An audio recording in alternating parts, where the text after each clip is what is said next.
Okay, it is the eve of the new league year. Everything really, really gets going tomorrow. Everything that's happened on Monday and Tuesday actually hasn't been official. You can't sign free agents that are still under their old contracts until their old contracts expire. And that's going to happen tomorrow, 4 p.m. Eastern, 1 p.m. Pacific. The new league year will begin and everything can start in earnest. So, on this show, as I talk about the 49ers build, yes, I will hit the Joey Bosa topic because the Chargers, they're facing a massive inflection point regarding Joey Bosa and Khalil Mack. And I guarantee you, I know for a fact that the 49ers are watching this inflection point closely because they are interested in Joey Bosa and Khalil Mack. I can also tell you that the 49ers face an inflection point with timing regarding Eric Armstead because he's got to be on the roster when the new league year starts tomorrow. He's got to be on the roster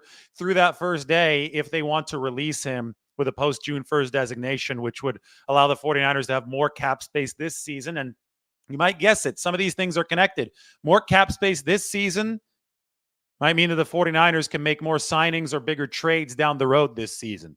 You don't get post June 1st cap money if you designate Eric Armstead for that type of release until after June 1st. But the season is long. The 49ers have made in-season trades before, and it is all about flexibility. I talk about option power a lot. The 49ers have done a good job setting themselves up with it, and they want to maintain it moving forward as we talk about different possibilities to strengthen this team. Above all else, I think it's really important to emphasize that the season is still 6 months away. The amount of overreactions and the amount of whining that I've seen here over the past 2 days have been absurd, even for the standard of some 49ers fans. Again, the season is still 6 months away. We're in March. They're going to kick off in September.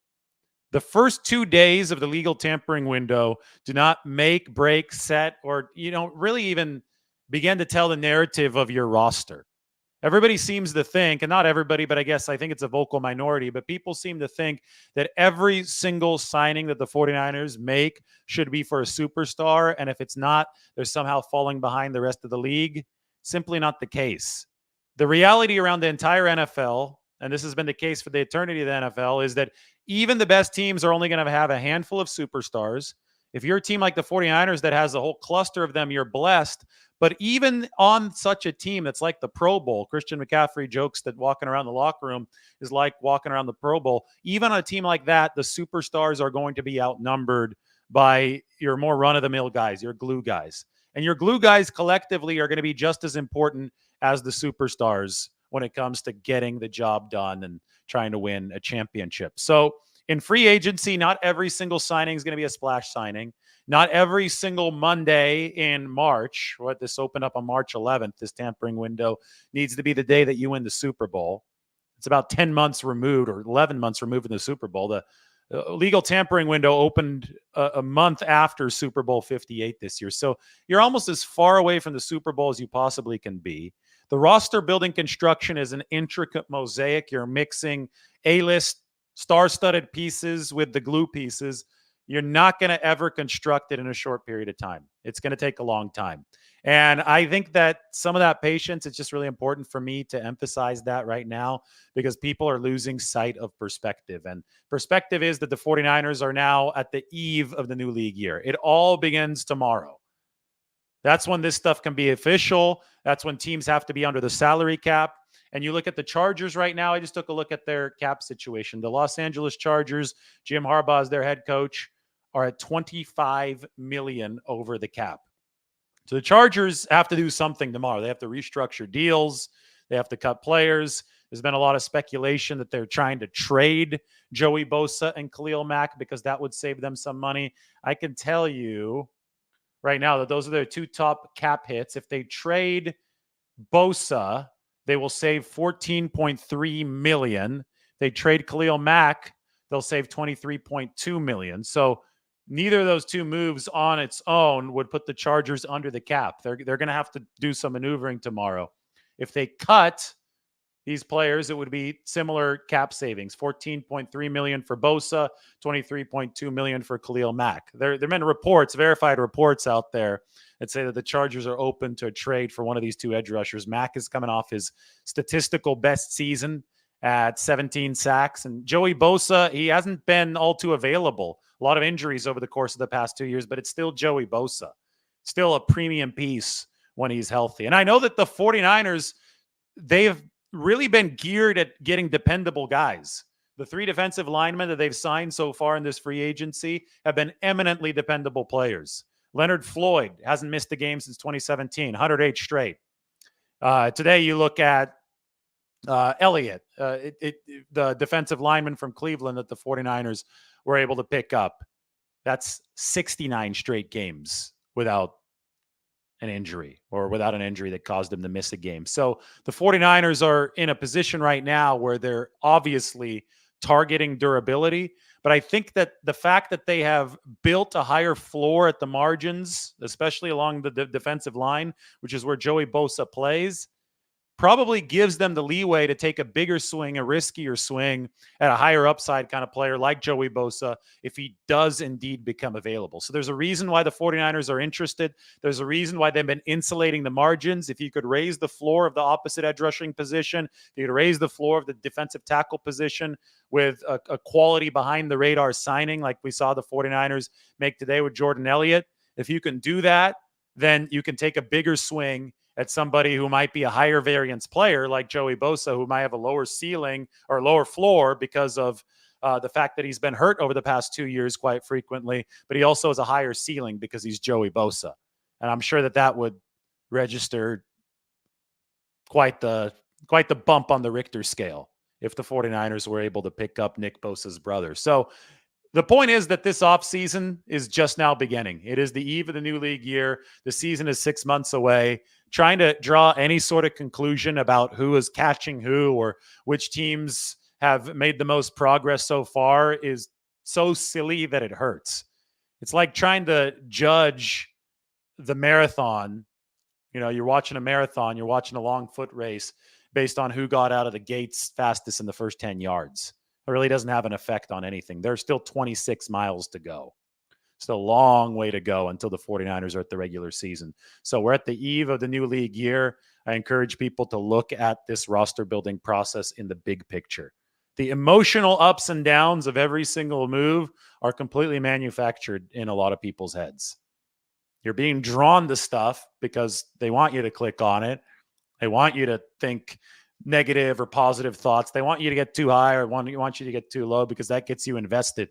You can also stay invested by just appreciating the football building process for what it is. And I think it's pretty damn fascinating. Speaking of that, why don't we take a look at what that building process looks like? I can open my 49ers 90-man depth chart. You can see exactly what the 49ers team looks like right now. We can also open up the build your roster tool. But what I've done in this one, the depth chart, is I've color coded what the 49ers what the roster looks like based on the new additions. So in teal, you've got Leonard Floyd, you've got Jordan Elliott, and you've got Yetur Gross-Matos, the 3 defensive linemen that the 49ers have added. 2 edge guys, although Gross-Matos has shown the ability to play inside, and Jordan Elliott, who is a defensive tackle through and through, coming off of 4 years with the Browns. He developed into a starter on one of the best defensive lines in football, and he was playing in the wide 9 under Jim Schwartz. The 49ers run the wide 9 under Chris Kacerek. So let us see what your questions are, because we are definitely moving to 49ers Q&A. Going to have a fun chat here on the eve of the new league year.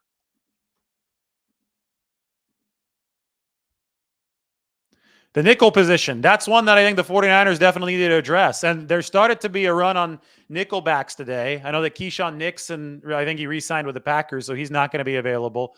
That's somebody who had been mentioned in 49ers circles. So, you know, they also might address this through the draft if they pick a cornerback higher up. Diamondo Lenore played nickel for the 49ers down the stretch last year. So you don't have to pick a tailor-made nickel to address the position. You could also figure out a way to pair Charvarius Ward with another cornerback to allow Diamondo Lenore to move inside. But I think nickelback is definitely a spot, and maybe we could even generalize it to third cornerback. That's definitely a spot that the 49ers are going to need to address this offseason if they want to be better than they were in 2023. As far as improving this team, as far as making this roster better than it was in 2023, what kind of start are the 49ers off to? Well, I think that people often forget that it's not about star players exclusively. People often forget that we've got to discuss the margins, especially at a position like defensive line, where Nick Bosa is obviously going to be a huge deal for the 49ers. But Nick Bosa is only one of about 8 players who are going to see the rotation and are going to see the field in any given game. Bosa and Javon Hargrave are the headliners. Eric Armstead obviously has been a headliner too. We're currently unclear on his future. Probably not going to be back, but there's still a chance that he is, so we can't rule anything out. But you have to, even if all 3 of these guys are back, you're not going to have a good defensive line if players 4 through 8 aren't effective as well, especially with the way that the 49ers play. They play balls to the wall. It's 110% effort at all times. They're attacking. This is the style that Chris Kocurek preaches. And because he preaches that kind of style, you've got to have that second line. It's like a hockey line along the defensive line. Guys 4 through 8 have to be good as well. It can't just be about the big 3 in the middle. So that's why the signing of Leonard Floyd, that's why the signing of Jordan Elliott, and that's why the signing of Yetur Gross-Matos is so important. No, they're not going to be able to sign a guy who unseats Nick Bosa. They're not going to be able to sign a guy who unseats Javon Hargrave. But what they could have done, and what they did do, is find an upgrade at the edge rushing spot opposite Nick Bosa. Raise the floor there. Leonard Floyd's a better player than Chase Young. The ceiling might not be as high, but people that are fixated on ceiling would still be trying to play Trey Lance over Brock Purdy. And we saw how wrong those people were. It's not about ceiling. It's about reality. And a lot of reality is about availability. The floor is so damn important in the NFL because the same people right now who are surprised that Justin Fields isn't being traded anywhere, who tried to convince themselves over the past 3 years that Justin Fields is a good quarterback. He's not. Okay, he's not. He was number 32 in QBR his rookie year, improved to number 15 his second year, so it looked like he was making progress. He was making progress. Then he dropped back down into the low 20s, like number 26 this past year. He's just not a good quarterback. Anybody who's a good quarterback isn't going to be mired in such low rankings for most of his career. We see the cream rise to the top, right? So a lot of these people that have been following this Justin Fields thing and are acting surprised that the entire league doesn't want this guy just haven't been following reality because they've been looking at a player's ceiling. They've seen some nice runs and they're like, oh, wow, the ceiling is there. He must be a good quarterback. No, he's not. It's the less flashy stuff that actually does the job at the NFL level. It's the floor that does the job at the NFL level. And the less flashy stuff isn't what plays on highlight reels, but it's what impresses coaches and it's what impresses opposing defenses. So you got to be able to deliver the football on time. That's, what made Brock Purdy so damn good so early. And when we look at that same thinking in terms of the defensive line, well, of course, Nick Bosa is an A-lister. Of course, Javon Hargrave is an A-lister. Leonard Floyd doesn't get the fanfare because he's not a A-list guy who's put up 15 plus sacks in one season, but he's consistently put up 10 over the past 4 years.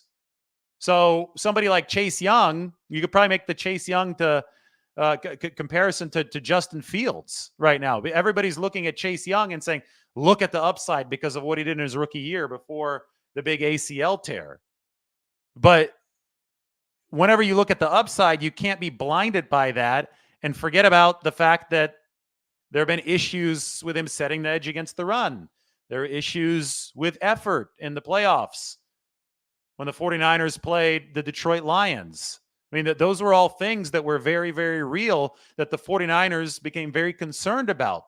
They thought that the floor might be a little bit too low. And with Nick Bosa being one of the great players in football, with Javon Hargrave being one of the good interior defenders in football, they don't really need a super high ceiling guy at the other edge rushing position. They just need to make sure that that floor is acceptably high.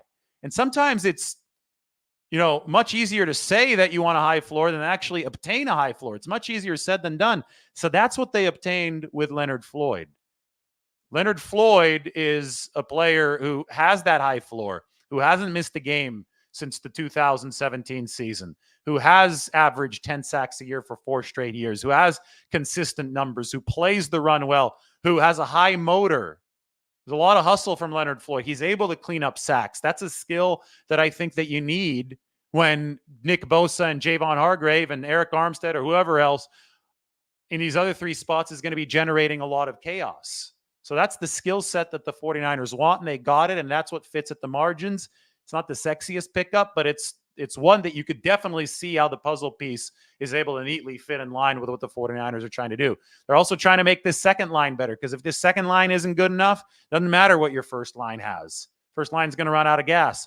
Yetur Gross-Matos, I think he plays the run well. Jordan Elliott plays the run well. He's number 6 in run stop win rate. We looked at that stat from ESPN earlier today, but he's a defensive tackle. I think he replaces Kinlaw, who signed with the Jets. I don't think that Jordan Elliott is an Armstead, when healthy, caliber type of player. I think San Francisco can still go for that. I think they're trying to obtain it at a discount, but I don't know if Eric Armstead is going to go for it. I also think that if the 49ers do pick up somebody like this, Joey Bosa, they may not have money to bring back a higher priced player in the interior, even if it is Eric Armstead at a discount. And in that case, if you had Joey Bosa and you had Nick Bosa and you had Leonard Floyd as your third defensive end, and then somebody like Yetur Gross-Matos rotating in with Robert Beal as really your fifth defensive end, if you had that kind of firepower on the edges, you'd be okay with being a little weaker on the inside. You would run Yetur Gross-Matos on the inside more often. You'd run Nick Bosa, who can play defensive tackle on the inside more often. You would make it work because you had Joey Bosa and Nick Bosa on your football team. So my point is that a lot of this kind of stuff is fluid. A lot of this kind of stuff might depend on some of the other big fish moves, whether or not the 49ers are able to obtain a player that has some star power, because then you shift some of your plans around him. This is, at the end of the day, this is a professional sport. This is the highest level of football there is. This is a talent-driven business. You win with talent. You can't scheme your way to a Super Bowl. You win with talent. Now, of course, you can put that talent in a scheme that elevates it, but you can't take a group of crappy players or mediocre players and just scheme your way to. So you could scheme your way to a few wins. You're not going to scheme your way to a Super Bowl championship. Talent is going to run the show. So if you're able to stock up on a team that's a little bit heavier on edge rushers, but they're superstars, and you might be a little bit thin on defensive tackles, you make it work with that talent, right? You mix and match, and you figure out schematically what you're going to do to put your players in the best possible position to succeed. But we're not at that point yet. We're still, right now, we're tracking the 49ers in player acquisition mode. And as they acquire players, as that heats up with the new league year starting tomorrow, it's going to be really, really fun to see how the 49ers coaching staff is able to adapt. I think that they're in a spot where their defense is set to be more versatile than it ever has been from a schematic perspective. You've got an in-house guy, Nick Sorensen, as the defensive coordinator, but then you have Brandon Staley as the assistant head coach, a former defensive coordinator, former head coach, who's going to be able to draw his stuff up on the whiteboard. Kyle Shanahan's going to be able, I think, to take a step back from the defense after he might have been a little too involved last year. It was a little consuming work. They weren't able to get that Steve Wilks fit the way that they wanted it to. They feel a lot better about the way that their staff is constructed now, but it's really key to see what kind of personnel is going to be coming in to support the whole process. All right, 49ers Q&A. We're back to it. I know I've answered one question. Let's head on to the second one. See what's going on in this chat section. We have something from Pharrell Quadra. Mick Lombardi was a good, quiet hire. My cousin, Mick Lombardi. Just kidding, not my cousin. Same last name. He was the offensive coordinator for the Raiders. His dad, Mike Lombardi, was a personnel executive for the Broncos in 2007. So Mike Shanahan was still the head coach there. So there's some overlap with the Lombardi family and the Shanahan family. I don't know what the title is going to be for Mick Lombardi. The 49ers, I think, are still shuffling around, figuring that out. But they did lose their pass game coordinator, Clint Kubiak. He became the new offensive coordinator of the New Orleans Saints. So that's certainly a possibility. But I think that it's more likely that the 49ers promote from within for pass game coordinator, maybe even move Brian Greasy into that post or Brian Fleury, the tight ends coach, into that post. And then you could see Mick Lombardi move in an assistant position coaching job behind that. He has worked with quarterbacks before. Mick Lombardi has worked with Tom Brady as an assistant quarterbacks coach with the New England Patriots.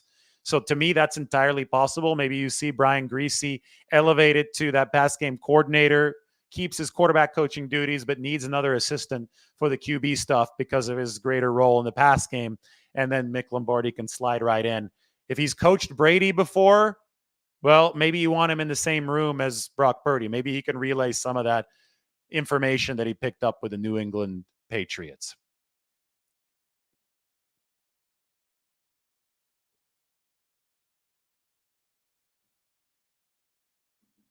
The Lombardi dynasty. Like the sound of that. How is Hufanga's injury recovery going? I saw Talanoa Hufanga at the Super Bowl. He said it's coming along fine. I didn't get any specifics. I don't think that there really are all too many specifics available at this point. It's not like he started running again. He got hurt in November. It's March now, so it's been a good 4 months. He obviously is walking. You saw him coming into the Super Bowl. I think in a couple months, maybe even in a month or so, we might have a firmer update. Maybe the next time that we talk to Kyle Shanahan and John Lynch. That will likely be at the end of this month on March 25th at the NFL owners meetings in Orlando.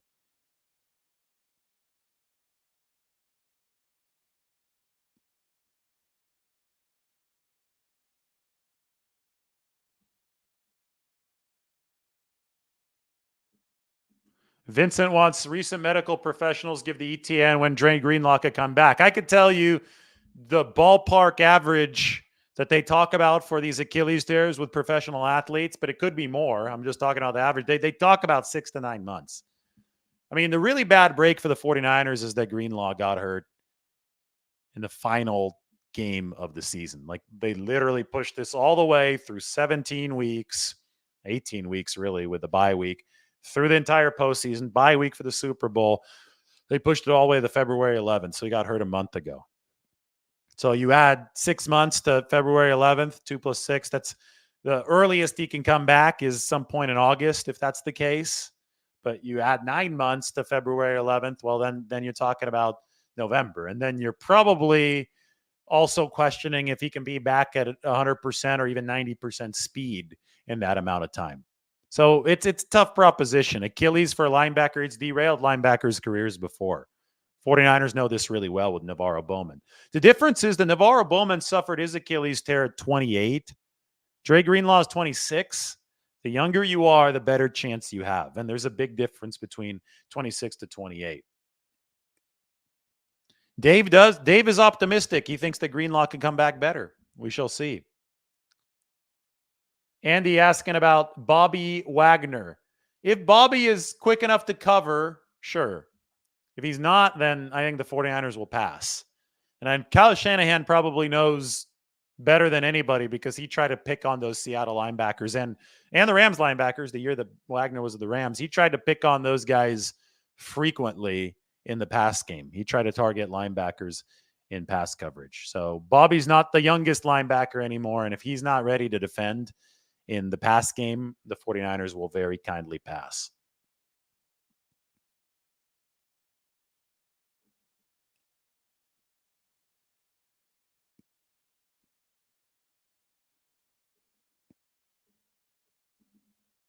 What do I think the 49ers should be looking for with the first round pick? Well, I'll tell you when the draft gets closer because I want to see what they address here in free agency, and a new league year is not beginning until tomorrow. I've just from a gut perspective, looking at this from afar for over a year now, just projecting into the future, and I've seen a lot of good tackles in this draft. I've thought that the first round pick in the 2024 NFL draft for the 49ers might be reserved for an offensive tackle. The problem is that there are a lot of really good tackles in this draft, but the premium talent might be off the board by number 31. So then you wonder, do the 49ers package their picks, find a way to trade up to grab one of the tackles that they like? That could be a possibility. You also wonder, center's a premium position in this offense. You wonder, do they pick somebody that can play right guard for a year while he learns the cerebral ropes of the center position and then moves in and takes over for Jake Brendel? Somebody like Graham Barton out of Duke, that's somebody I talked about this positional versatility. He's played all the spots on the offensive line. So there seem to be a lot of opportunities for the 49ers, and we'll see which ones they end up going for. But I do think that it makes most sense to address that offensive line when you look at it from a long-term lens in the draft, and you can also look at it through a lens of versatility if you do so through the draft.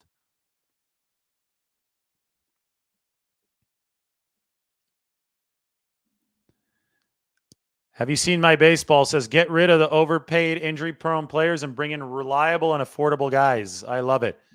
Yeah, well, the 49ers are bringing in reliable, younger, affordable players. And I mean, Leonard Floyd isn't younger, but he's been reliable. He hasn't missed a game since 2017. The other two guys they brought in are definitely younger.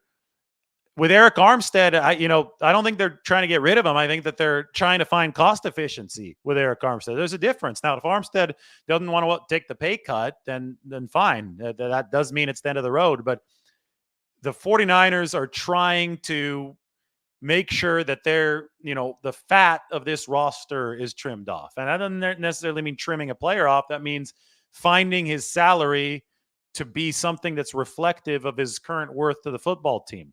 There's a reason why you sign these long-term deals as a team. Like you execute these long-term deals, they're 5-year deals, and you don't put guaranteed money in year 5. The only fully guaranteed long-term contract that we've ever seen in the league is the one for Deshaun Watson from Cleveland, and I think they're already regretting that one. So you keep those later years flexible. That's just the way that the league works, so that you can revisit this kind of stuff when the time comes. And unfortunately, the Eric Armstead progression throughout his career has lent itself to more and more time missed over the years. He's missed 13 games of the past 2 years. Plantar fasciitis doesn't seem to be the type of condition that goes away easily, especially for a guy that big. The 49ers have looked at the time missed. They've looked at Armstead's age. They've looked at the fact that he's due to make about $18 million this year, and they said, we don't think that's the market rate anymore, and this money's not guaranteed. Will you take a pay cut? And according to what the reports have said, Armstead said no. So the 49ers, it's been headed toward a release because the 49ers probably offered a lower number. Armstead didn't agree to that lower number, and it's been headed to a release. This is where it's possible for calmer heads to prevail if the market is indeed on the 49ers side. If the market, which means other teams, are not willing to pay Eric Armstead more than what the 49ers offered him, then you would think that it makes the most sense for both parties. If you're looking at this very pragmatically, if you're looking at this without any emotion, it would make the most sense for both parties to agree on that lower price and move forward. Basically renegotiate the contract so that it makes most sense for today for both sides. But if there are feelings involved, if there have been bridges burned, well, then maybe it's not possible. Maybe you just have to turn the page and move on. Either way, in free agency, the 49ers have emphasized bringing in guys that are very durable. Even the older guy, Leonard Floyd, who's come in and hasn't missed a game since 2017. What about Chase Young? I talked about this today with Chase Young. I'll put this up on the screen. I need to find my tweet. This was, I was just philosophizing about the 49ers strategy today. And this is something I talked about right here. We've got it.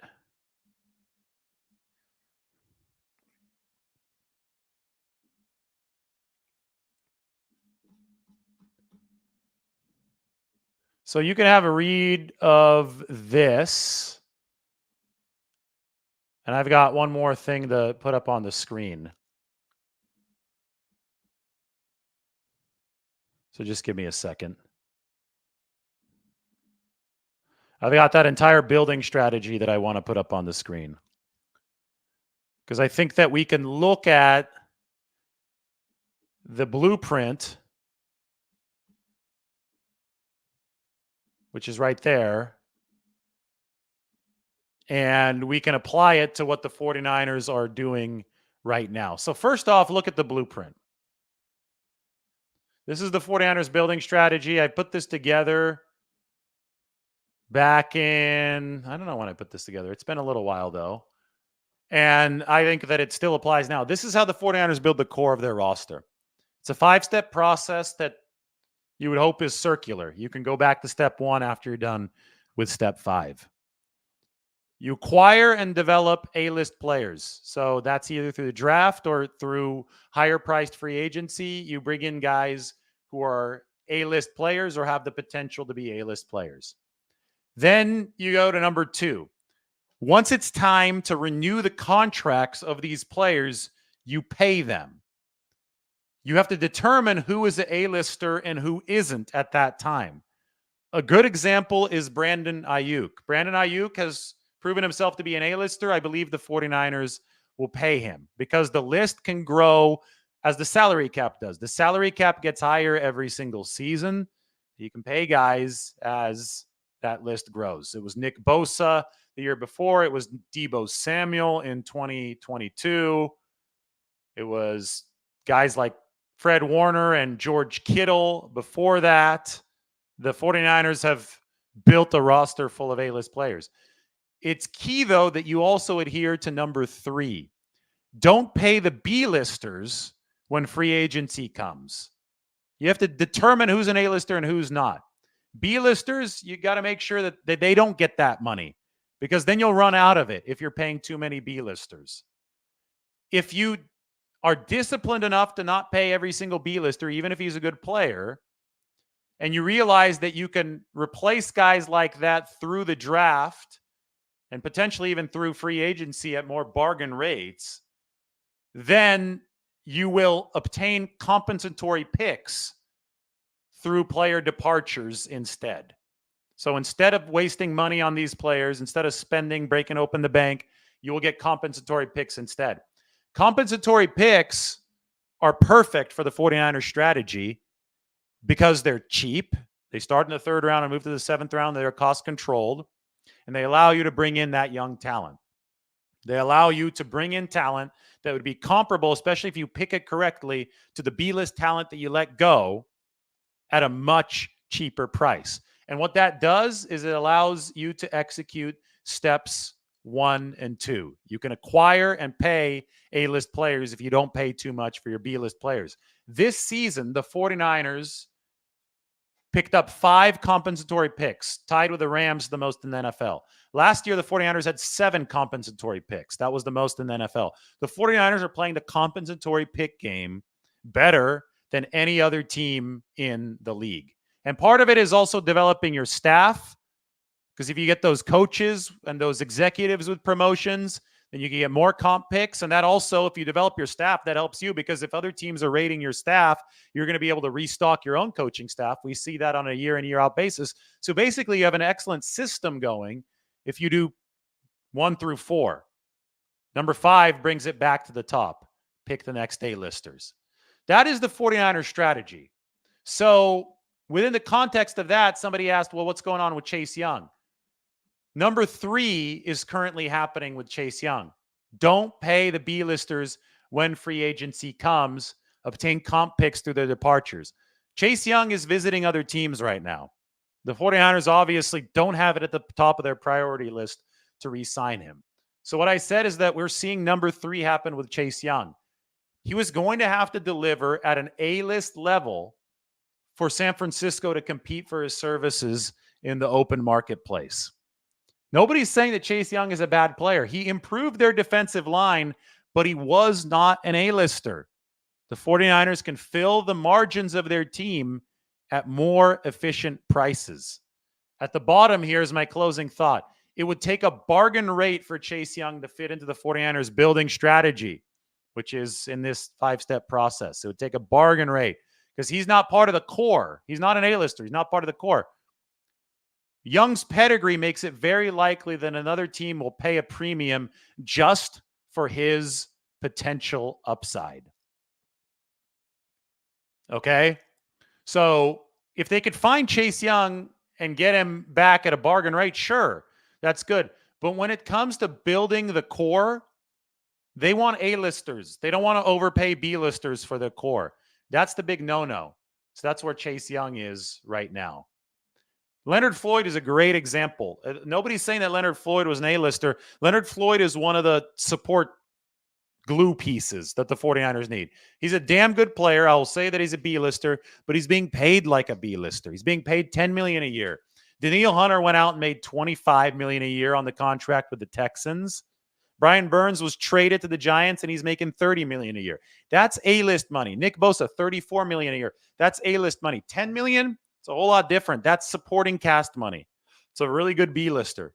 So there's a difference between signing somebody at 17, 18 million and signing somebody at 10, or a really big difference between signing somebody at 30 or even 25 million and signing somebody at 10 million. Right?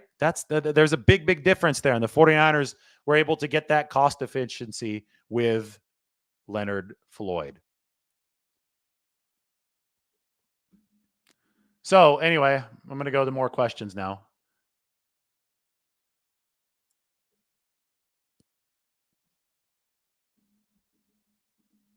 Is Kyle overrated? Plenty of talent on offense, but still can't win.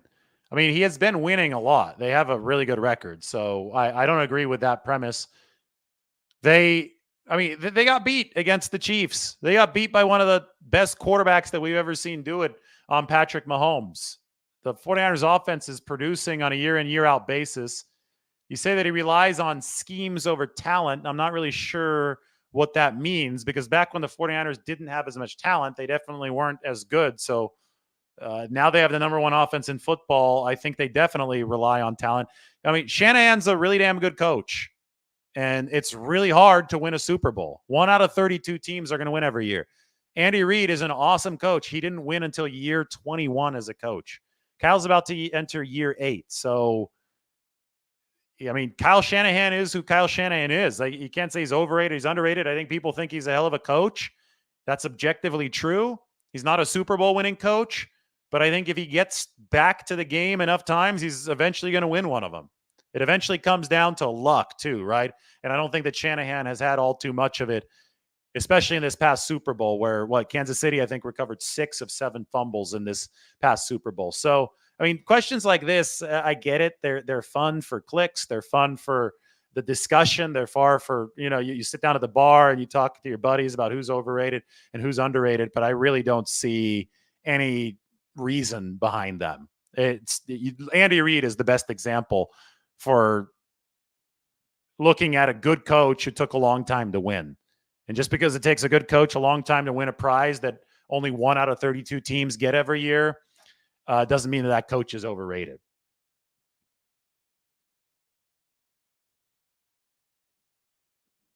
Do I like skateboarding? I mean, I've watched skateboarding. I don't skateboard. That's a funny question. Boxing fan says that people need to turn on the tape. I don't know what he's referring to, but all good. Okay, I'm ready for more questions.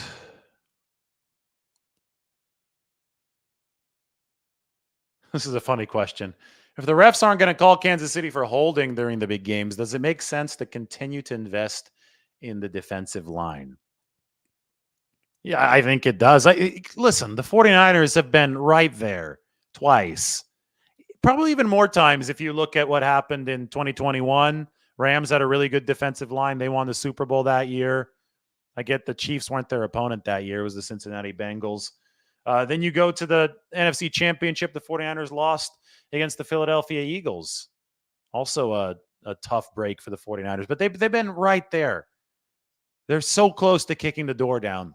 You don't have to reinvent the wheel to take it to the next level. You just incrementally get better, and then ultimately you're going to be able to kick the door down. That's what the 49ers of the 90s were able to do. That's what so many teams that have broken through in NFL history were able to do. You just have to stay the course. Another team that stayed the course and finally broke through was the Tampa Bay Buccaneers, back when John Lynch was playing for them. So it's one of those things where everybody always wants to reinvent everything after a tough loss. That's an emotional reaction. It very often isn't the right, most efficient reaction. One thing that has been an issue in 2 straight Super Bowls against the Chiefs has been the interior offensive line, particularly the right guard spot. This is something I've been talking about the 49ers needing to upgrade for a while. The problem is that it's hard to upgrade because defensive line play is outpacing offensive line play. To firmly upgrade that offensive line in this offseason, the 49ers probably would have had to spend upwards of 13, 14 million a year. Not something that they're really comfortably equipped to do, especially since they've had to restock so much of their defensive line. So, I mean, you could have plugged one hole, and that would have literally been only one position. You still got right tackle to worry about. I don't think right tackle's been playing great. I don't think center's been playing great either for the 49ers. But in just plugging one hole, you would be letting a big leak happen on the other side. So they've obviously tried to be as cost efficient as possible, try to be as strategic as possible with some of these defensive line signings. I think that the O-line signings, you've got to have the same level of precision.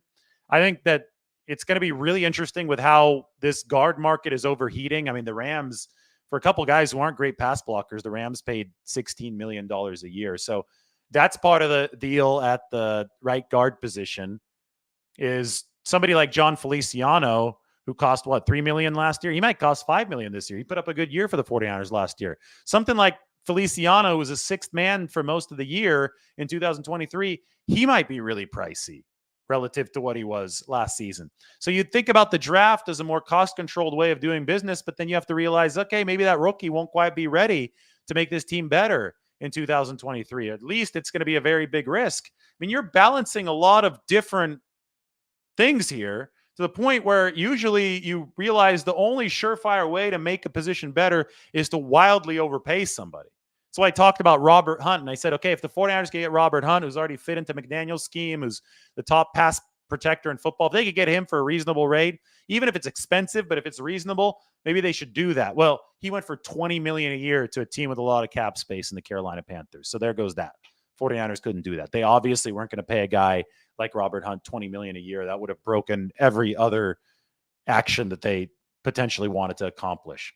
So it is a balancing act.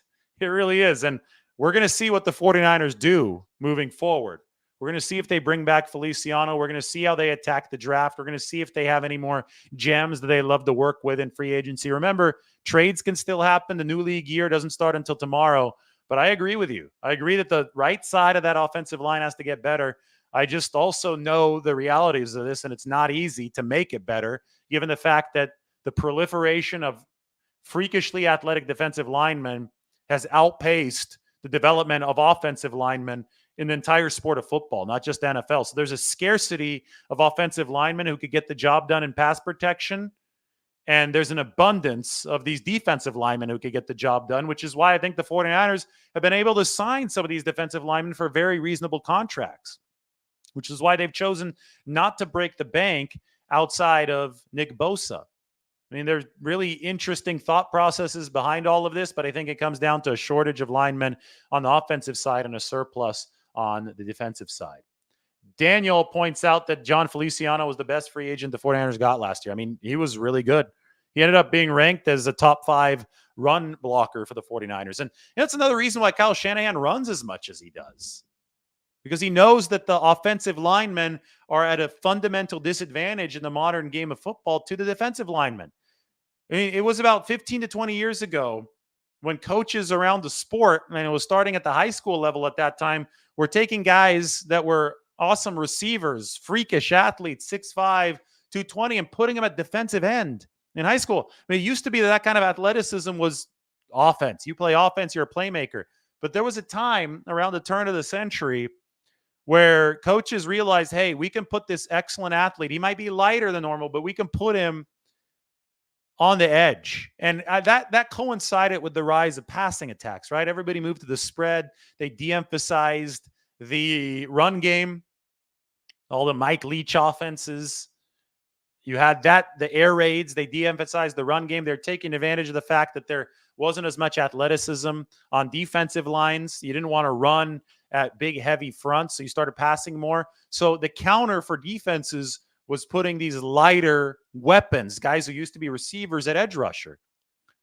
And then those guys, I mean, that became a premium position. It's the second highest paid position in all of football.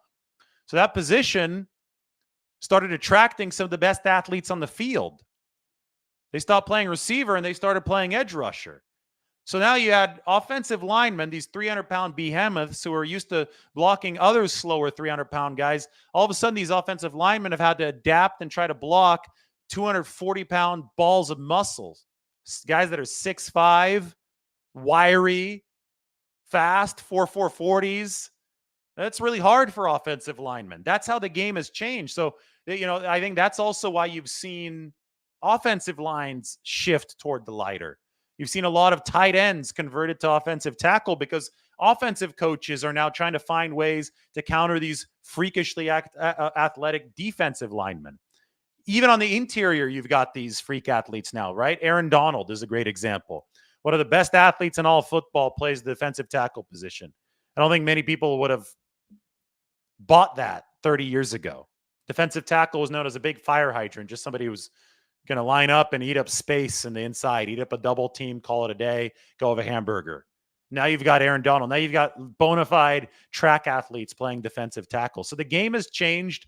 Offensive linemen are at a disadvantage because of it, and it's really, really hard to field a competent line. All teams are struggling with it on some level or the other.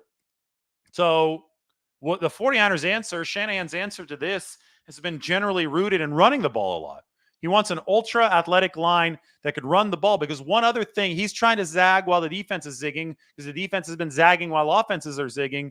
He has said, okay, what else can I attack on this defense to neutralize the disadvantage that I have up front? And he has seen the defenses, because of the spread offenses in the pass game, have actually gotten smaller over time, and they've gotten worse at tackling because they've gotten smaller, and also because new rules have limited practice time across college football and the NFL. So Shanahan has said, I want to run the football a lot, and I want to go yak-based attack, yards after the catch, because I want to force defenses that have gotten worse at tackling to tackle. So that's where the 49ers attack comes from. They're trying to do stuff that exposes defensive weaknesses, just as defenses have tried to expose offensive line weaknesses. The potentially negative byproduct of all of that is that the 49ers are not a good drop back pass protecting team. When it comes to old school pass protecting, because they're so geared to be light, nimble blockers up front in the run game, they're not as good as anchoring against these bull rushes in the pass game. So it's all a give and take. I think we've seen the 49ers try to get better along the offensive line in the past. That was most poignantly, most notably addressed in the 2021 offseason. You get Trent Williams, a guy who's good at doing everything, maybe the best of all time. You get Aaron Banks, who's 330 pounds. Rams are probably trying to do some of that right now. They've got bigger guards now. Jonah Jackson and Kevin Dotson. They've got Steve Avila moving to center. I mean, it's a big center at 330 pounds. But then again, will the Rams be nimble enough to execute what they need to in space with these bigger linemen? Plus, those guys, again, they don't have the best pass blocking scores. A lot of the interior rush now is built on athleticism. It's not built on power like it was in the past. You got a lot of lightning quick guys on the inside. So we'll see if the Rams new look front is able to handle that. The metrics don't really say that they've been great in pass protection at previous stops. So it's anybody's guess. The game is constantly evolving, and that's what makes tracking all of this so fun. What do I think that Purdy has to improve on? Well, the biggest weakness last year was bailing the pocket too early, especially when he rolled to his left. He wasn't able to reset and throw. That's gotten a lot better. I think he can. I think that the stuff that Purdy can improve on is no longer stuff that fans are going to very clearly see. I think that it might be time for him to start assigning his own protections at the line of scrimmage. I think that the Super Bowl saw many breakdowns up front. And I know that the quarterback is not solely in charge of the protections in how the 49ers run this system. I think that goes to the center, and that goes to communication up front. I think that Brock Purdy already had a lot on his plate, so the 49ers weren't about to go out there and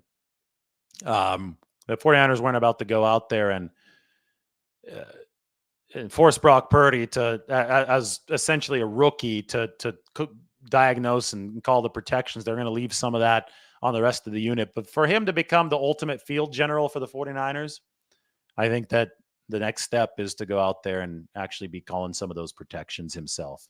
So I think that cerebrally he can get into another gear this season. I am going to check the Twitter machine here to make sure nothing's happened. Saquon Barkley's contract with the Eagles, the details are out. I'm still waiting to see if the 49ers release some of their contract information. Looks like we haven't seen any of that. Mike Silver, 52 minutes ago, said the 49ers still looking at cornerback, safety, offensive line, second tight end, defensive tackle, linebacker, and possibly another edge. They also have 11 draft picks. Yeah, I mean, we knew that stuff. Good content from Mike, but obviously he's listing a lot of the positions. The 49ers, this is an all-encompassing project that the 49ers are looking at to try to continue building their roster. All right, we've gone 50 minutes. I think that's good. It is the eve of the new league year. Tomorrow is when it gets real.